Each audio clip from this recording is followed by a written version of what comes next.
Aquilo que chamamos o certo e o previsível é apenas algo que sabemos explicar. Aquilo que chamamos o acaso ou o aleatório é apenas algo que não sabemos explicar.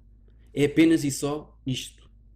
Eis a prevalência do destino, que assambarca o indescritível e eterno mistério. Se isto não é perfeito, então não sei o que será. Se não sei o que será, então é uma incógnita. Se é uma incógnita, é perfeito quando o digo. Eis o grande destino, destino dos destinos. O paradoxo intelectualizado não faz sentido, mas quando sentido, faz sentido. Antes de ser, escolhi esta existência. Agora que sou, nada escolho.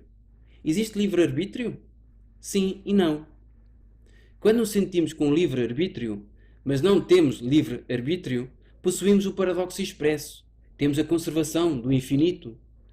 Somos todos um acaso nascidos do além.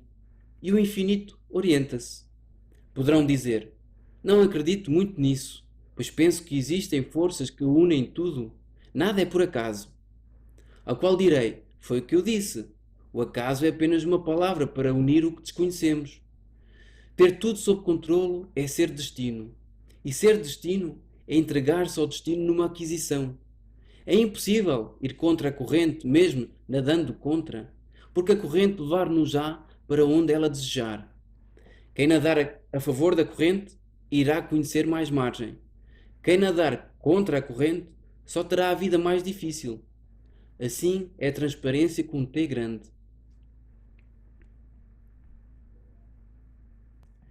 Quando alguém te falar sobre o caminho, não é um caminho qualquer, mas sim o caminho para a casa, por exemplo, ou mesmo que seja um caminho para um sítio que não conhecemos, nunca imaginamos um caminho por trilhar. Imaginamos antes disso um trilho ou um caminho de terra batida ou que seja uma estrada. O certo é que imaginamos objetivamente um traçado capaz para a mobilidade. Não imaginamos algo abstrato, por concretizar. Não imaginamos um potencial de caminho.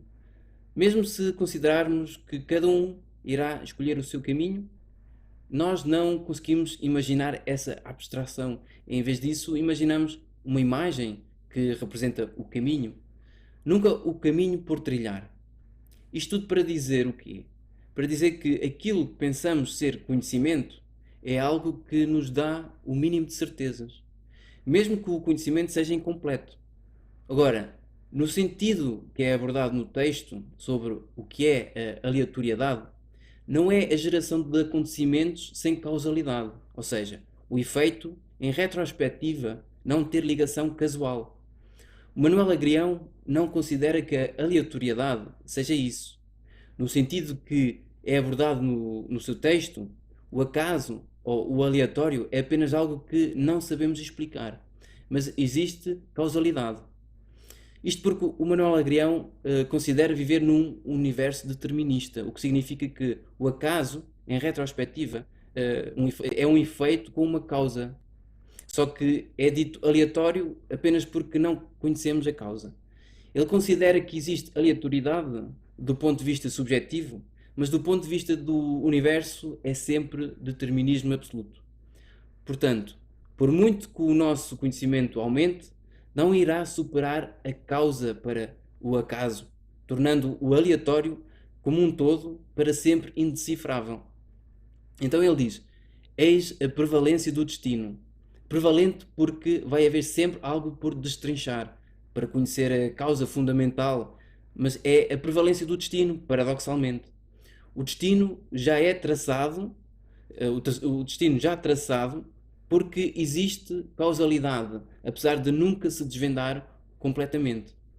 E no texto continua que assambarca o indescritível, um indescritível e eterno mistério. O destino, o caminho já existente, mas mesmo assim ausente na presença da nossa caminhada, da nossa vida. Então, naturalmente que há pessoas que esta posição na vida não lhes é moralmente satisfatória, a posição de que não existe aleatoriedade, a posição de que o acaso seja apenas algo que não compreendemos e que, no fundo, na teoria, se compreendêssemos todos os mistérios, não havendo a mais pequena sombra de ignorância, que iríamos desvendar a causalidade na aleatoriedade, portanto, prevalecendo o determinismo. Então, a afirmação que o Manuel Agrião faz, se isto não for perfeito, ou seja, se esta explicação não for a explicação perfeita, a explicação que sugere acerca do que é no seu fundamento a aleatoriedade, então ele diz: se isto não for perfeito, então não sei o que será. Como não sabe, torna-se uma incógnita. Mas por ser uma incógnita, é perfeito quando o digo. É perfeito quando o diz. Então, aqui a palavra quando denota uma ocasião temporal. Quando é quase como um aleatório. Quando? Eventualmente. Não é? Tem um cheirinho de aleatoriedade. Mas já sabemos que nada é realmente aleatório, segundo o Manuel Agrião. É apenas algo que não sabemos explicar. Mas ele diz que é perfeito quando o diz. Quando o explica, nem que seja para ele mesmo. Ou seja, ele torna-se o aleatório do quando. Ele torna-se de facto o destino. Permanece no destino, dependente do aparente acaso, dependente do mistério que o gerou. A causalidade misteriosa e insondável. Então, ele considera perfeita, ele considera encontrar-se na posição perfeita em relação ao determinismo e em relação ao universo e à existência, quando, eventualmente, o diz. Então, a resolução do quando pertence ao destino. Por isso, o meu bisavô afirma: eis o grande destino, destino dos destinos. Aquilo, algo que o meu bisavô gostava de fazer era escrever com letras maiúsculas certas palavras em certos contextos. E isto é importante notar porque refere-se aqui, neste caso, a destinos diferentes. Uns mais abrangentes que outros. Se é que isso faz algum sentido, não é? Destino é destino. Então, é claro que esta última estrofe sobre a incógnita e sobre sobre ser perfeito, quando o diz, é claro que é paradoxal. Nos versículos seguintes, ele aborda essa temática do paradoxo. Então, ele tenta compreender, através de raciocínio lógico, algo que é paradoxal. E, obviamente, que ele anda constantemente em círculo e nunca se obtém assim uma solução definitiva.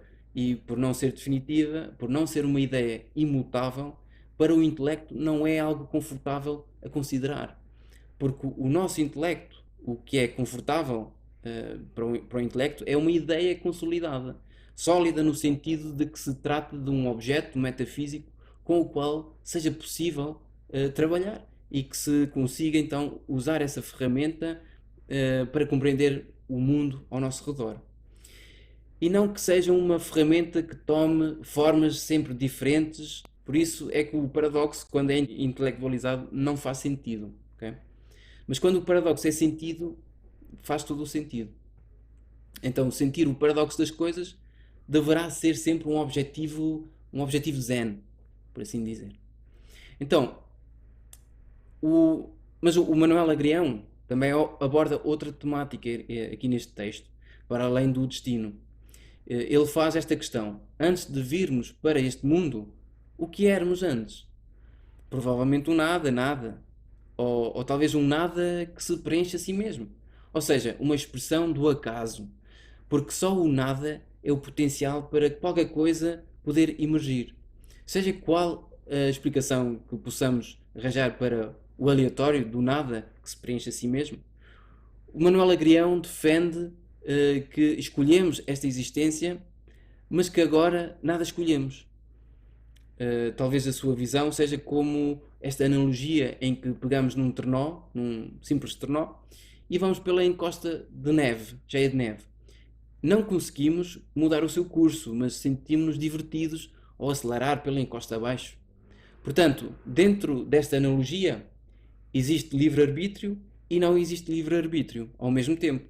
Pois, metaforicamente, isto é uma comparação, como se fosse uma fábula, tá bem? Estamos num trenó, não temos animais, mas são pessoas. Mas é metafórico. Então, metaforicamente, fomos livres a escolher sentar no trenó, mas logo que vamos pela encosta abaixo, ou seja, ao viver esta existência, não escolhemos mais nada. Então, ao ser divindade, ao ser a criança que escolhe a brincadeira para cada uma das suas personagens ou bonecos, temos livre-arbítrio ao ser a criança. Mas, do ponto de vista do boneco, este não tem qualquer controle sobre o mundo exterior. Nada é por acaso. É uma expressão que ouvimos com frequência, principalmente em círculos New Age. Desta expressão obtêm-se muito mais corolares do que se julga. Quando assumimos que viemos de um acaso, mas que só é um acaso porque somos ignorantes dos mecanismos da existência, quando assumimos isto, não precisamos de sentir receio em perdermos o propósito na vida. Há pessoas que têm receio em assumir o destino hum, dentro da visão determinista do universo, porque acham que se assim for, já não existe qualquer propósito para viver ou sentido para a vida. Mas não precisa de ser assim. Enquanto que o mundo exterior é determinista, o nosso mundo interno é próximo da criança. Por isso, a atitude perante um mundo determinista pode ser positiva.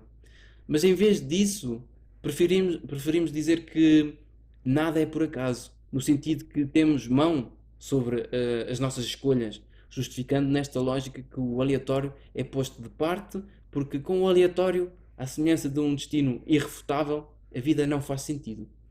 Então, nós ansiamos por controlo, por livre arbítrio. Ou então, por outro lado, que existe então um propósito maior, um Deus que olha por nós, etc. Mas que nos dê a liberdade de agência. O Manuel Agrião junta as duas ideias, embora contraditórias. Para ele existe o puro acaso, o puro aleatório, que não nos permite ter controlo algum. Mas esta aleatoriedade existe apenas porque somos ignorantes da criança que brinca com os seus brinquedos.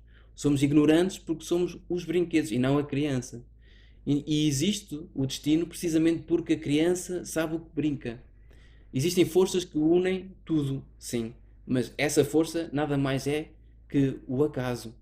Este é o mistério que une tudo. Por fim, ser destino é entregar-se ao destino. E neste paradoxo abunda o Tao, o caminho, segundo o taoísmo, que o meu bisavô pessoalmente chama de transparência. E porquê transparência? Porque é precisamente por ser o boneco a reconhecer-se a ser a criança, a ser o boneco. Isto é ser transparente. E assim concluímos mais um vídeo. Muito obrigado por assistires até ao fim. Se me quiseres ajudar a divulgar os aforismos do Manuel Agrião e se gostaste do vídeo, por favor, deixa um gosto, partilha e subscreve se ainda não o fizeste. Diz-me também qual é a tua interpretação do texto que lemos hoje. Escreve a tua opinião na caixa de comentários. E um bem-aja e até à próxima. Eu cá te espero para um novo diálogo do monólogo.